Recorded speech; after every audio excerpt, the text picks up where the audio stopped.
ሁለተኛ ነበረችው ጥያቄ ኦኬ ተፈናቃይ ከተመለሰ በኋላ አስተዳደሩ ከተዋቀረ በኋላ በጀት እንዴት ይሄዳል በማን በኩል ይሄዳል የሚል ነበር። እሱ ላይ የራሳችን ምልከታ ነበር። ምን አለን? መጨረሻ በሚሆነው ጉዳይ ላይ ስንከራከር ዜጎች ወደ ቤታቸው እንዳይመለሱ ከምናረጋቸው መጀመሪያ ይምጡ፣ ሰርተው ይብሉ፣ የራሳቸው አስተዳደር ይኖራቸው፣ ቀጥሎ ጣፈንታቸውን በተመለከተ የሚወስኑት እነሱ ስለሚሆኑ እየበሉ ስለ ቀጣይ ጣፈንታቸውን ለመነጋገር ይችላሉ።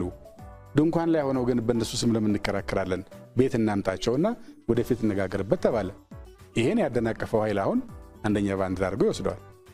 እሱ ላይ እንግዲህ ያው እንደተባለው አንዳንዱ ሲጻፍ ይዘረዘራል፣ አንዳንዱ በጊዜው ሲገመገም ወልድ ላይ ይነገራል እንጂ ተፈናቃይ መመለስ አጀንዳቸው ያልሆኑ ተፈናቃዩን አሰቃይቶ በስቃዩ ላይ አጀንዳ መፍጠር የሚፈልግ ሰው ግን አሁን በግላጭ እየወጣ ስለሄደ እንታይ ይመስለኛል። አንዳንዱ ሰው ደግሞ ዳተኛ ነው። ለሱ እሺ ይላል፣ ከኛ ጋር ይስማማል። ከዛ ከወዳኛው ማይል ሄድና ደግሞ እሱ ያለውን ሰምቶ ይተኛበታል። ስልክ ያጠፋል፣ መልስ አይመልስም፣ የት እንዳላጣቀውም።